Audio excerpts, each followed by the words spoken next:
All right. Ready when you are, Corey. This week on Quality Time with Family Ties, we learn Archie Bunker is alive and well and living in Ohio. And in 3, 2, 1. Hey, everybody. Welcome to Quality Time with Family Ties. I am one of your hosts, Scott Jones. Joining me, Mr. Corey Pepper. How are you, sir? Namaste. Namaste. We're going to get to a peaceful Zen place. I am filled with love, not for the show or this episode in particular, but I'm just filled with love tonight. Yeah, I think that's, it's taken us this long, but I think this is how we have to approach Family Ties from here on out. If I don't, I may blow a head gasket tonight, and we don't need to reload my engine again. How pregnant is your wife?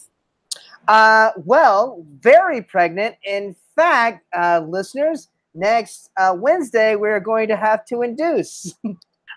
You know what? I looked at the date today, and I remembered that Carrie's due date was right around my birthday, which is next week. And I thought to myself, I said, when you told me your due date, I thought it was the week before. So when was her due date? Was it this week? The 29th is her due date. Oh, okay. But you're inducing and baby, by the way, baby girl, right? Baby girl. And we have a name? We don't have a name yet. We have a list, but with this one, we are just kind of waiting to see her. Oh, that's all good. But so baby girl is going to be induced. Is she big? She, like all my children, have not been very cooperative and are and she's not head first. She's at a weird angle. She's at a weird angle. Yeah, both Maisie and Henry had the same issues. Oh, okay. So you guys are used to this. We're used to, yeah. And when is your birthday, real quick? What? When is your birthday? Next, what is it, Tuesday? Yeah, Tuesday, the 21st. Oh, okay. Yeah, we're going on Wednesday. Oh, so right after your birthday. 22nd. Nice. Wow. Mm-hmm. Wow. That's going to be close. Hopefully the 22nd. Hopefully the 22nd. Yeah. Hopefully the 22nd. For my poor wife, yes. Mm-hmm. How long was labor for Henry and Maisie? Henry, well, there was a C-section with Henry. Okay. Because according to the OBGYN, Henry had a big head. Well, apple doesn't fall far from the tree. Oh, thank you. With Maisie, I think it was like 13 hours or so. Okay. It wasn't bad. It wasn't bad. I was given horror stories that you hear, that's not terrible. Yeah, and I can say it wasn't bad, but I know. I have my wife. I want to say that. Yeah. I've never given birth, so it doesn't ever look bad to men. Exactly.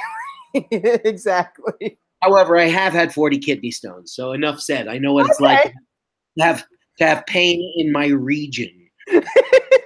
So at least you have something of a comparison. Something. I want to say comparison, but you're further down than some of it. Yeah. I could spend the whole evening talking about your wife's pregnancy and your baby girl to be born next week and my birthday and my kidney stones. Sure. But we have, hands down. And before we start, once again, namaste. Namaste. We have clearly an episode that Gary David Goldberg's liberal head reared itself once again. And he is, as we've compared him before, the anti-Phil Donahue, the anti-Alan Alda, the men who took liberal causes and marched competently with some subtlety with them. Instead, we have Gary David Goldberg, who's like a fucking Jewish elephant. The hand is so heavy in this episode. Oh, and so heavy. And I'm wondering, did he owe Gus a favor? The actor who played Gus. We haven't seen him in a long time. I almost forgot about him. I almost did too. I had to look him up to remind myself. I thought he was another actor. And then I said to myself, wait a minute. Yeah. he's familiar not because he's another actor. He's familiar because he's been on Family Ties a long time ago. And now my question is, do you remember how many episodes? At least 2 that I can remember, possibly 3 or 4. Yeah, I mean, I'm trying to think of the last time I remember, and I think it's either when I think it's like when Alex worked at the station for a bit, and that was the last we saw. And it's so weird because at the start of this episode, it's like they're having dinner together, like this is a regular thing, and it's like for us, it's like, oh, where have you been? And our faithful listener Damon pointed out very nicely to us that Gus is at least he felt. At least it's someone we've met before. And we've bitched, you and I have bitched, and yet it's still clumsily handled. Even though, it was someone we met before. But too long ago for it to be relevant and too casually mentioned for it to resonate with any kind of meaning. And boy, do they let him become... it becomes the Iceman cometh. I mean, God. Later on, they give him a speech in Act 2 where it's like, oh my goodness. We just get on a bridge in Alabama and deliver the speech. It was the movie Selma in Family Ties. And by the way, namaste. Before I go. Yep. This episode almost gets me sounding like I'm mocking racism, and there's nothing that I'm trying to do less than mock racism. Racism is alive and well, and it's awful and it's terrible. But this episode, in its attempt to gently, comically handle racism, so clumsily handles it that it's almost reverse racism. Yes, and I think that's something we should say up front. As 2 white dudes talking about racial inequality, it's good to say we are not making fun of this issue at all. We're making fun of the episode because actually they do, as far as like the housing issue and being able to, that is a real thing. That was a huge impact on the African American community. They weren't able to achieve wealth because they weren't able to own a house. They were segregated in communities. And so all of that really relevant still today. But how this episode talks about it is complete and utter like sap. And I'm sorry Paul's not here to annotate the history of racism in America, history of racism in every country of the world, as I'm sure only Paul Packler could. and yet I'm glad that he's not here, so that he didn't have to watch this waste of 20 years. I mean, he had to watch last week. We were out. Barbara did a fantastic job. Oh, so great. Thank you, Barb. Thank you so much. Because we both were just, you too close to a pregnancy, and me just end of summer crazy. Yeah, and she was great. And I'm sorry she had to watch an episode of Family Ties. I felt so bad for her. But in all honesty, I know some of the other crap that Barb watches and she enjoys. So she may have enjoyed this episode. And I'm not, Barb, really, I'm not making fun of your taste in pop culture. But yeah, I am. I can't say anything because I'm probably into the same geeky stuff as Barbara, so I can't say anything. I'm jealous that she was at Comic-Con and all that. So well, even I look at that and think, I'm not jealous she was at Comic-Con. I'm sort of pleased that she got to enjoy it, knowing how much she enjoyed it. Yes, exactly. All right, well, let's dive in. If you're playing along at home, we are in Season 7, our final episode 17, and I didn't even get the title of this one. All in the Neighborhood. All in the Neighborhood. Reference. This was a direct reference to All in the Family. Yeah. And to a neighbor being prejudiced. Yeah. And racist. We start the episode in the kitchen, and everybody's having dinner. I didn't catch Gus's wife's name, and I'm sorry because she's a wonderful actress. Yes, I loved her. Maya was her name. And the actress's name is Rosalind Cash, who lived a very long life as a character actress, died maybe about 10 years ago, but really had a really good career as a lovely character actress. And they're having dinner with the Keatons. And as you said earlier, it looks like it's something that happens, once a month and has for years. Yes, and it's just it's odd. There's just a weird feeling about it because even Gus says, Steven, I do love your family. Like, what? Like, and there's an awful lot of physicality between Gus and Alex later on, a lot of hugging, like, oh, Uncle Gus is here. And it's like, okay, yeah. I mean, it's been a while. I'm not really not buying it, but okay, if that's how you want to play it, I'll go with it. Yeah, and Alex and Gus are trying to like find some common ground of things to talk about, but always gets back to politics. Him being Democrat, he being Republican. And they finally do agree on they both like elevator music, which is what?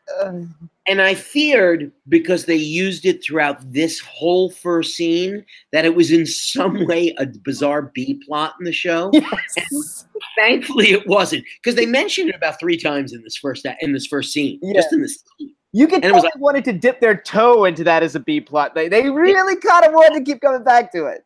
I thought they were going to keep on doing it, and thankfully they didn't. Yeah. But Gus and Maya mention that they're looking for a new house, but there's nothing out there. And then the Keatons mention something that comes as a shock to us. Yeah. The Olbecs are moving. Olbecs are moving. And just in the nick of time, once again, it's season 7, episode 17. and the neighbors who live next door, who we have met. No, not really at all, have we? I think there's one episode with the Olbecs. That's what I thought. That's it. Yeah, but they're moving, so we're never going to meet them again. Never going to see them. Never going to meet them.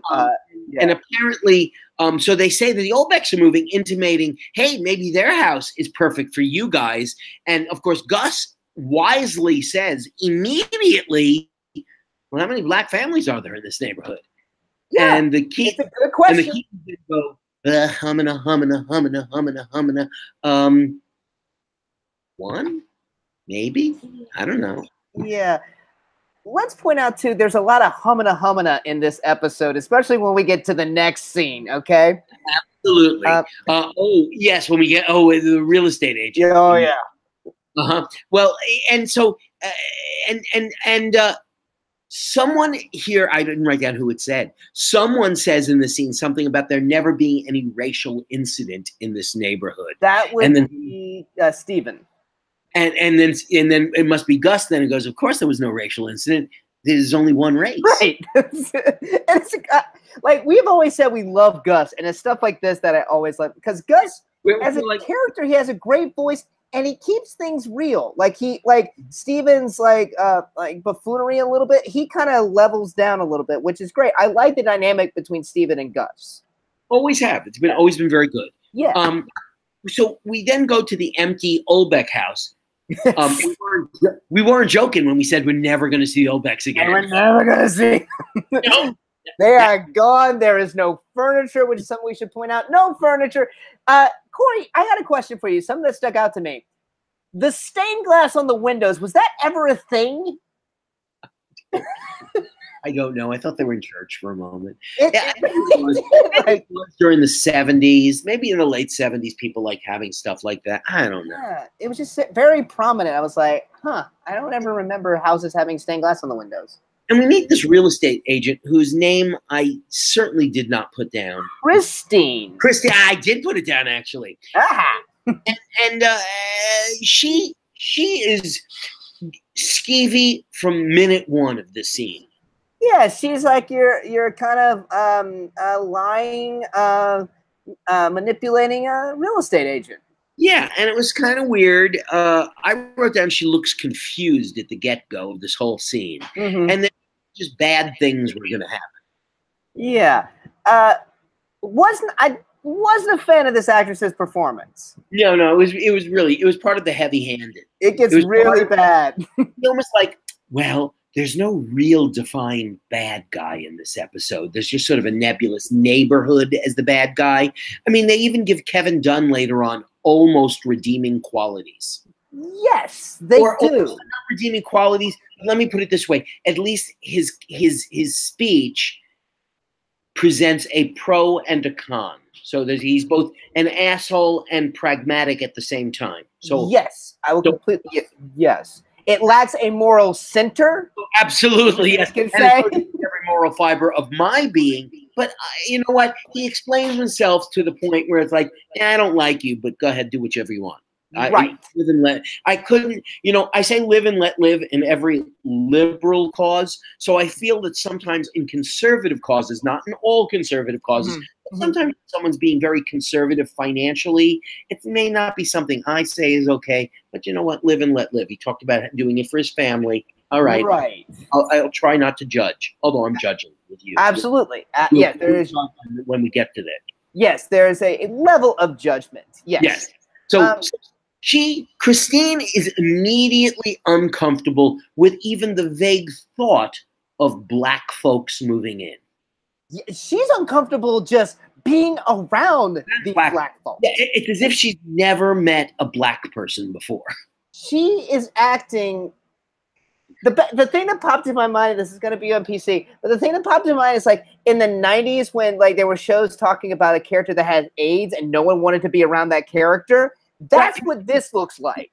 Almost because there's a physicality that went with that because at the time, anyone who didn't want AIDS was always doing it like, I don't want you to spit on me. Right, exactly. I'm avoiding your eye granola. Oh yeah, you're cool, you're fine, but and that's what she's doing. You should fart, and it might be in the air. I could pick up HIV through smelling your farts. Yeah. It was that ridiculous. And so there was a physicality of not wanting to be near someone who was HIV positive. Yeah, that's kind of what this felt like because as she gets close to any one of Gus's family, she curves in and doesn't like. And I think that's why we don't like her performance very much. It was a little bit like, really? Is it cooties? I don't know what you're saying here. That's what it felt was really weird. And she immediately announces that in spite of the fact that there's no furniture in the house, the seller is not ready to sell.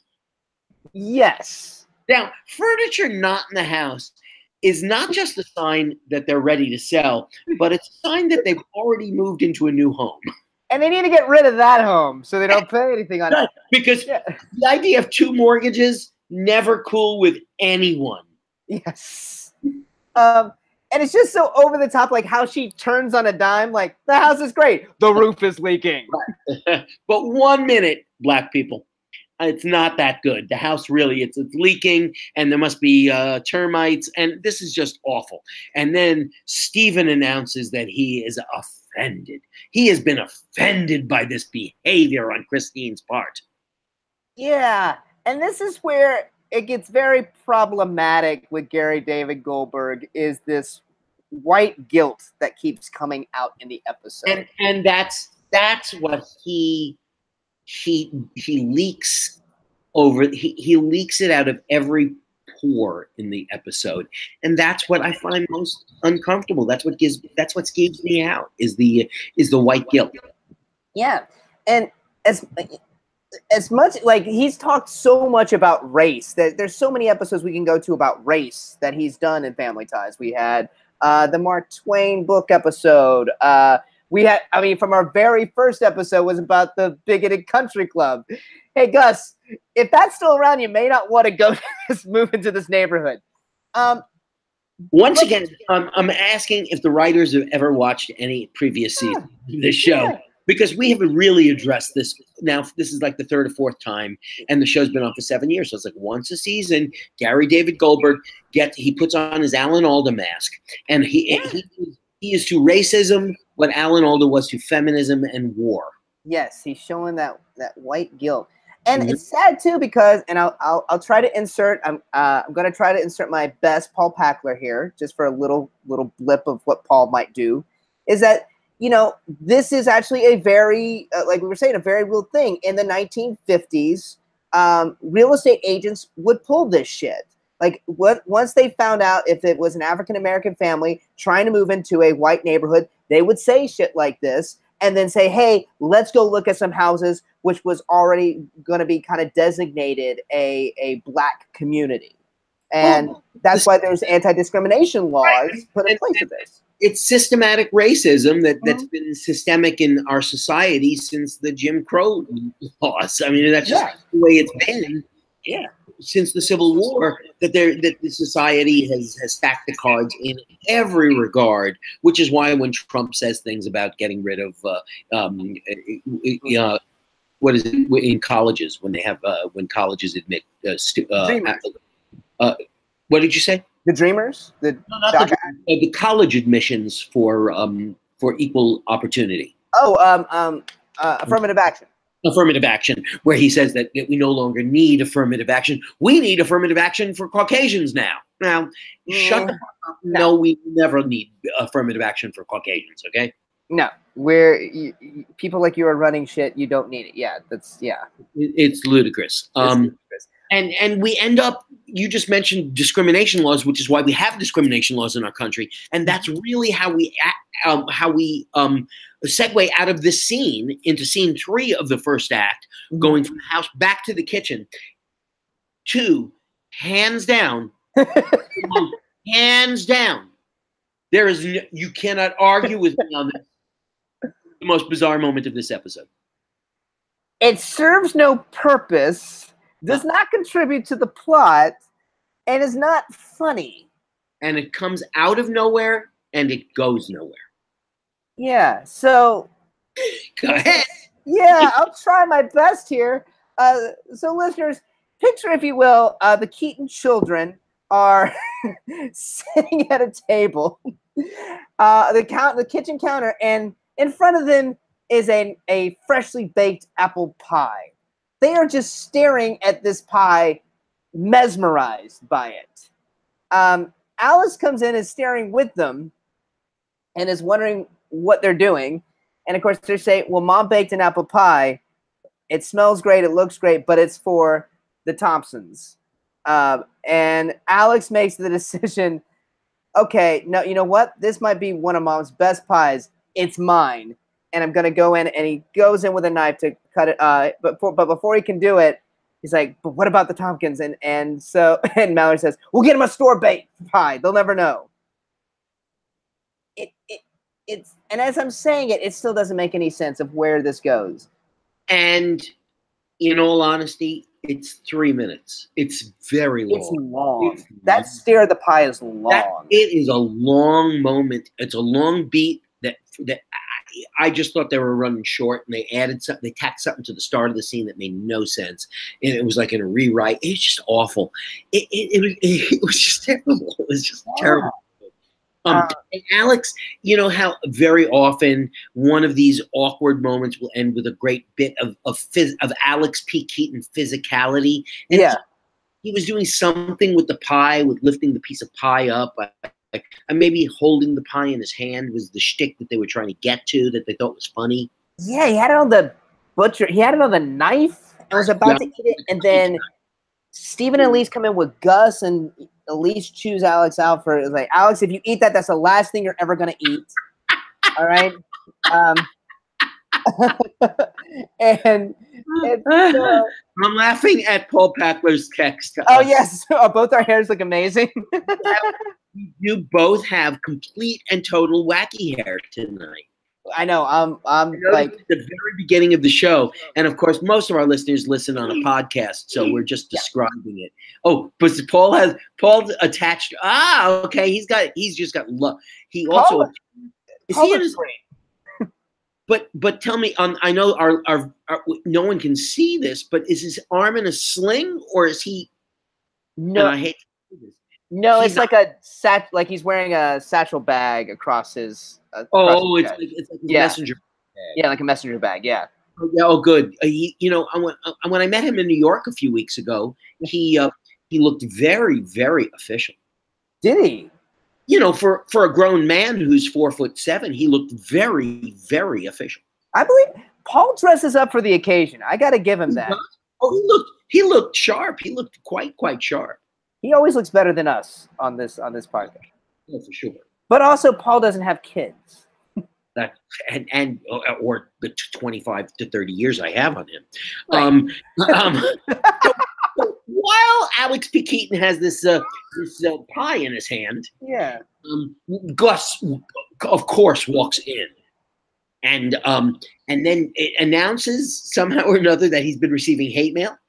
Well, no, yeah, this is where it gets, this is the weird part, is there is okay, so the timeline it gets weird here. The hate mail. They have moved into the house. Right. Which that takes some time. So I guess we're assuming this is like weeks later, probably. Yes. So the real estate agent went ahead and gave the offer, and it went through. They bought the Olbeck's house, and now they're moved in, and now the neighbors are getting letters to basically to kick Gus and his family out of the neighborhood. Mm-hmm. Stephen reads he gets it in the mail. He reads, it's like, what is this? Oh, and he throws it away, and he lies to Mallory saying it's just something for a sale. Of course, Mallory runs over to grab it, and Gus says, it's okay, I've been receiving it too, which is strange because Gus is the one they want out, and it's like the neighbors are mailing him like their plot of trying to get him thrown out of the neighborhood. Let's tell him what our plan is. That'll help. Yeah. It's weird. It's a very, very flimsy device plot to give him information that he shouldn't have. Right. These neighbors have acted very fast in getting, like, for a place that's had no racial incidences, obviously because it's a whole white community. My other question is, did they think that by sending having the Keatons get the same mail, mm-hmm. that they wouldn't tell Gus and Maya what was going on? Because Gus and Stephen have worked together, by my estimation, for 7 years. Yeah. And you have to reckon, we don't know what the contents of this letter is, but sending this out is pretty bold, and you would have to figure a good majority of the neighborhood would not be on board with this, I would hope. Now, only the people that go to that country club. Isn't this when Stephen volunteers to walk Gus home? Yes, this is where he's like, yeah, again, Gary David Goldberg's white guilt coming out of, well, let me drive you home. I live right across the street from you, Stephen. Oh, let me walk you home. Now, like, we got your back, Gus. I have an admission, and it's the same thing I admitted to Paul the last episode I did. I can't tell, I watch, how do you watch the show? You watch the show on CD? Amazon. Yeah, Amazon. You watch it on Amazon. So it does not have commercial breaks. No. Yeah, I couldn't tell. I can't tell what the act out on this act show was. Yeah. And since we don't know, let's go to a commercial break right now. Go ahead. We'll be back. And we're back. That was perfect because that's exactly when I actually, in retrospect, I didn't write down that was the act break. It was only after the whole show was over and I looked at my page and I realized I have no clue what the act break was. It was not clean. There was no incident at the break. There was no cliffhanger. There was no reason to come back in the second act at all. And in all honesty, I'm sorry I did. And yet we haven't even told our listening public yet that this is the first of a two-parter. Oh, yes, that's right. Get ready, guys. We've done Heart Attacks for 3 parts. Like, if it, like two-parters, if it's something heavy, it's going to have 2 parts. Yeah. Namaste. So, namaste. Namaste. Calm. It's like every time I feel pressure rising on this episode, I just want to take it back. Let it go down. Let it go down. We're with Alex in the now into former Olbeck home, now the Thompson home. And we're with young Michael Thompson, their Harvard attending son. Their Harvard attending son for liberal arts. Now, are you telling me this wouldn't gall Alex P. Keaton? Yeah. Yes. And that's not a very on good point, Corey. Not on a racial level at all. Just on a strictly human level. No.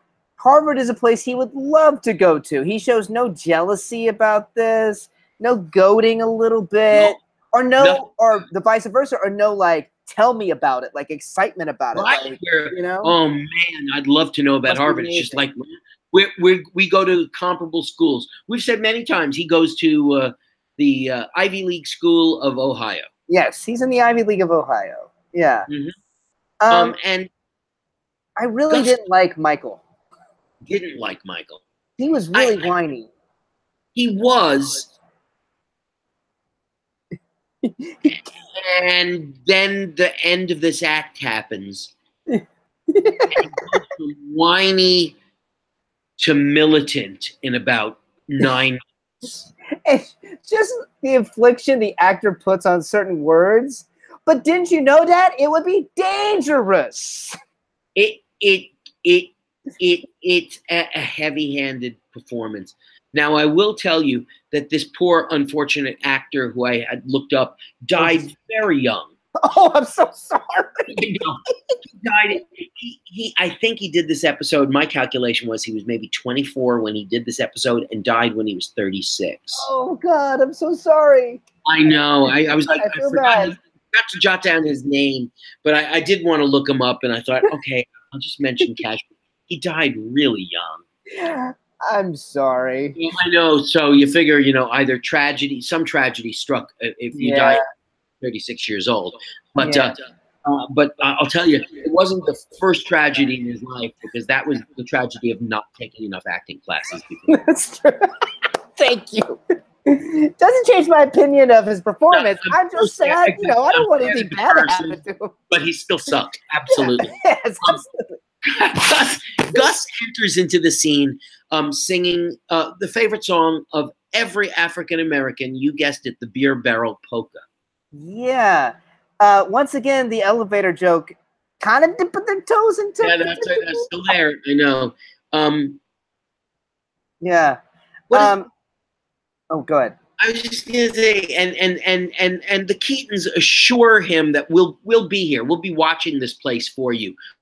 We'll be here to support you if there's ever any problems. Steven is outside in a rain jacket guarding the door. And we have another cluster of jokes that just don't work. Yeah. They write their bad jokes in clusters and just sprinkle them out through an episode like they're crop dusting it.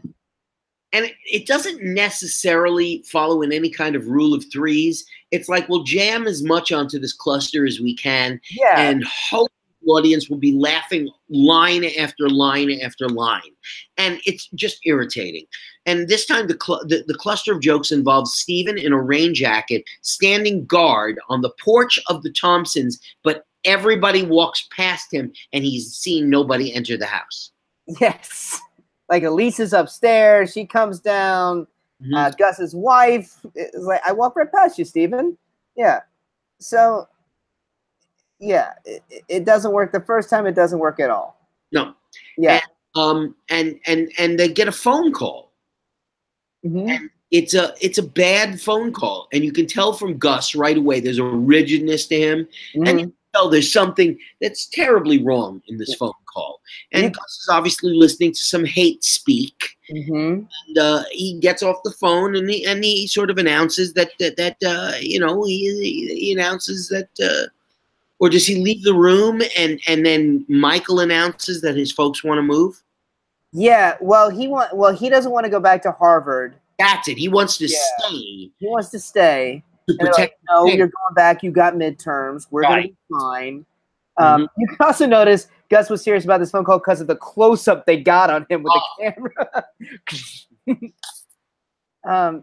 But yeah, so what really, after all of this very long scene, what we're supposed to take away with is that things have escalated from like a notice being put around to get rid of Gus and his family to now someone is harassing Gus. Right. There's hate mail. There's hate phone calls. I mean, it's definitely progressing. Yeah. And now we know that there's been a neighborhood meeting that's been called. And right. That Steven is called. Stephen is called, and we're going to go in. These people are rational people. We're going to go and talk to them, and we're going to talk reason with them, and you'll see. These are nice people. I've known them for years, and everything's going to work out. Right. There are nice people on both sides, to quote the president. Oh God, no, Corey, no. There are nice people on both sides. No. Yeah. No, that's not always true. There's not always nice people on both sides. It's the common sense of, if you're on the side and standing right next to a Nazi or a Klansman, you're not a nice person. Exactly. I'll make that a moral center. I might not be a good person for jumping to conclusions, but my conclusion is you're not a nice person. Yeah, there's something seriously wrong and mean with you. Mm-hmm. I don't care what logic you spin. Yeah, if you can't have the common sense to be on that side. So we're at the Keatons' home for the neighborhood meeting that Elise appears to be chairwomaning this meeting. And here's another cluster of jokes. The Stephen borrows things cluster of jokes. This is the third one in this episode. We had the elevator music cluster. The what was the other one? The elevator music. The elevator music. The guarding the door.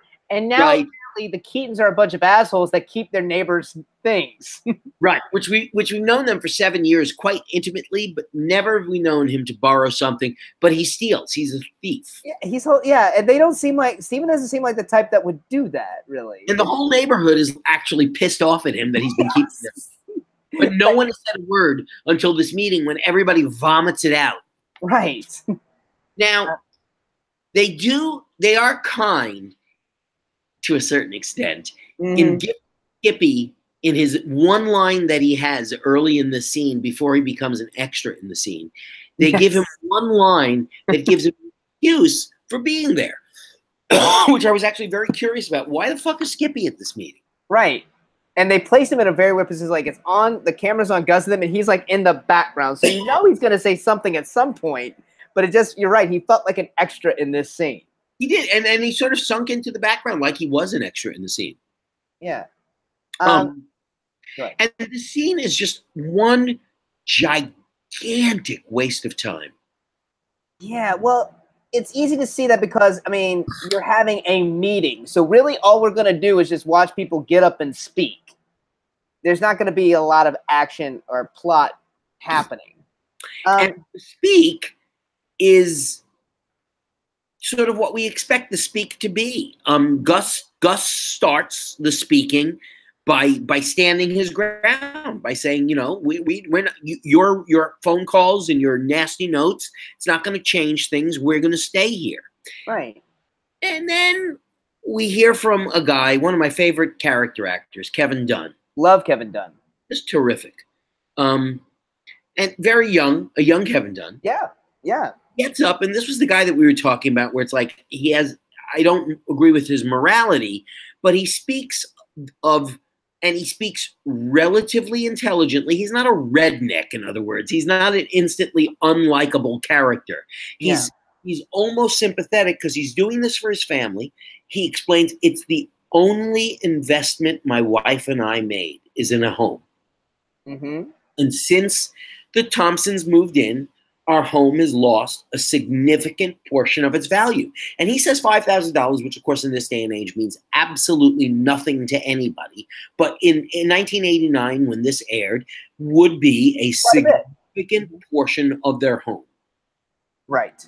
In Ohio, could be as much as 10%. They've lost in just a couple of weeks, 10% of their home's value in a couple of weeks. And I'm not defending the dude. I'm just saying that this is written point of view by Gary David Goldberg. And he says that we made an investment here and I'm depending upon this. This is my nest egg. This is my retirement fund. This is what would be commonly referred to as a 401k nowadays, as this is the money I'm planning on using with my Social Security to live on. Right. And if this continues, and not nothing against the Thompsons, who he admits seem like very, very nice people. But if this is the beginning of an influx of other black neighbors moving into this neighborhood, then our property values will continue to plummet. And our only choice to not to lose our shirts on this is to move to a white neighborhood and reinvest. Now, this is the faulty logic. Yep. Here we go. Okay. There's faulty logic here, and Alex even gets up to almost say his logic isn't all that faulty, but I think it's terribly faulty, because the way it works is when he's going to sell his home in this neighborhood that's already lost some value. Mm-hmm. But he has to go to another neighborhood in which there is value, and there's been inflation since he bought his home. So right. It's actually going to cost him more money now to buy a new home with upgrades in a different location. Mm-hmm. He's probably, if his probably his best choice would have been to welcome the Thompsons into the neighborhood with open arms, because they're such lovely people, and shut the fuck up. Yeah, and there's no influx. It's not like the Thompsons have some sort of African American floodgate. Right. Exactly. But going back to this is the subtle nature of bigotry, is because why real estate people were separating black and white neighborhoods is because people with desegregation, people were freaking out like, oh, it's going to lower the property value of my house. And it's not them. It's just this economic thing. Instead of being pissed off of that, be pissed off at the system that is creating this bigoted perception, right? And that's what's the problem with this. Is he's subtly blaming Gus and his family for being there and being black, instead of like, no, it's wrong that our prices should be lowered because we have a black family in the neighborhood. That shouldn't be the case. And doesn't it sound exactly like the xenophobia and brown and black fears that we have in certain areas of the United States now? Oh, in this day and age, exactly the same thing of people just being scared of people who don't look like you, thinking that, oh, they're like our jobs, they're going to run off with our women, they're going to live in our home and ruin our values. Exactly. And or even the subtle nature of, oh, it has nothing to do with you, it's just affecting me, like whether it be hiding under economics or whatever. It's bullshit. You just are racist. And it's funny when Gus speaks, when he speaks, I really thought he had. Now he goes into a really nice. When is it? I'm pretty sure. He said, why don't you move into one of your neighborhoods, Kevin Dunn? Right. There are plenty of black neighborhoods around here. Probably nice black neighborhoods. Why don't you move into one of your neighborhoods? And Gus says something, I didn't realize I needed an invitation to move into. Yes. Yes. What makes it your neighborhood? It's not your neighborhood. It's American neighborhood. It's our neighborhood. And I'm an American. I can move anywhere I want to move. Absolutely. And forgetting the fact that, hey, we've had segregation. You're Kevin Dunn's analogy is promoting segregation. And then Kevin Dunn has a line which was maybe one of the only defensible lines for the character, where he said, Gus was speaking about he's free to move wherever he wants, and Kevin Dunn said, your freedom is my financial disaster. Right. And I think that was profoundly sad to hear somebody say that in that day and age, that someone's freedom becomes someone else's, impacts someone financially so desperately. And that's the line that so many people are believing today. It's my financial, you're my financial disaster. Right. Which I'll buy. I won't even buy in 1989. I certainly don't buy it 30 years later. Absolutely. Absolutely. You don't have a leg to stand on 30 years later when you look at all of the benefits of having a diverse society. Oh, absolutely. All of us live in a diverse neighborhood. So absolutely. So and then Alex P. Keaton decides to stand his 5'2" Canadian ass up and stand there and analyze the amortization of home values compared to loans. And my question is, when the fuck did he become a real estate expert? Yeah, like he knows all the annual percentage and fluctuations and everything. Anything that has a dollar sign attached to it, they think he's a fucking genius. And to the best of my knowledge, he's somewhere between his junior and senior year at college. We don't know anymore, Corey. The college thing has been lost in the cracks of this show. He has not graduated, or else we would have seen a fucking board hat on his head. And I believe he should have graduated by now, depending on what degree he was going. 5-year senior. Yeah, yeah. And oh yeah, go ahead. After that, so he gives his impassioned speech about that, and he wants all races, all creeds. Just a message from Paul Packler, and I'm just going to read it verbatim just so that he can get his message across. His 2 cents about this episode is, he said he's not watching on YouTube, but he just wanted to say that Donald Trump is a fucking racist piece of shit. Yeah. So I'm repeating what Paul said. This isn't necessarily Scott's or my our opinion, but it's definitely Paul's opinion. I must say it's not far from my opinion at all. But it's my opinion. He's a racist piece of shit. Oh yeah, he is a racist piece of shit. But this is hashtag. That's Paul's hot take. So. That's Paul's hot take, and it's a good take. It is a good take.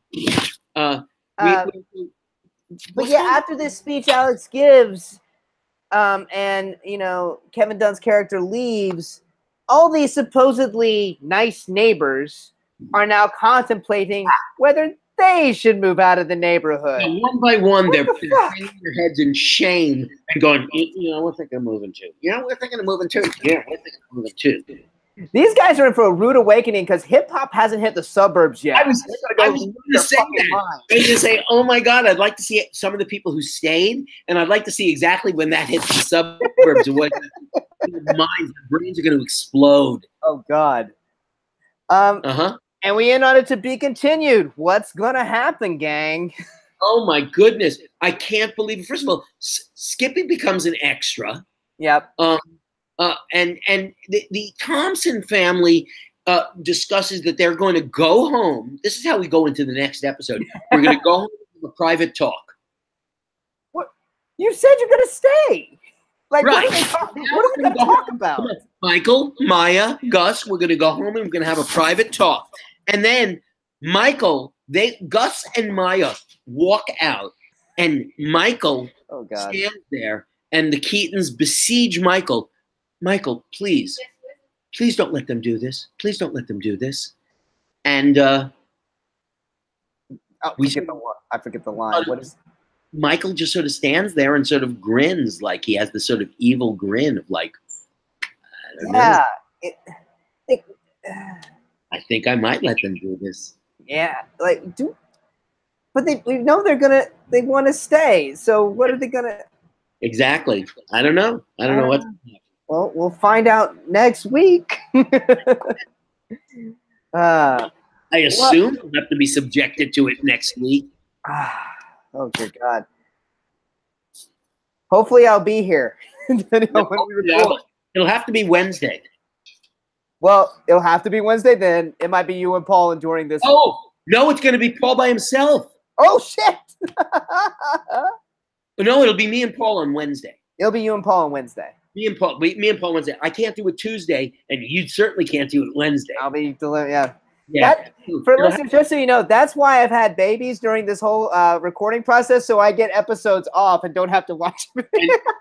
Exactly. No, lovely. All right, guys, that wraps it up for us. For questions and comments, be sure to write us at qualitytimewithfamilyties@gmail.com. And to follow us on Twitter, look for us at QTWFT. Each of us is also on Twitter. I'm at Follow Jones. Paul's at Paul Packler, and I'm at Corpep. And be sure to like our Facebook page. We'd like to thank our host and producer, Barbara Dillon at Fanbase Press, who once again did a fabulous job last week. Great job. Fanbase Press is an online conglomerate of geek media providing its daily readers with insights and reviews into the geek pop cultural spectrum, and they are an independent comic book publisher, so please check out everything that they do. We love Perry Adams, who beautifully performs the theme song Without Us. Check out her music at perryadams.com. Bryant Dillon, who edits our show and is also the president of Fanbase Press. And lastly, Sean Foster, Fanbase Press's graphic designer, who designed our logo. Thank you, everybody, and we will see you next week. Sha-la-la-la. Bye.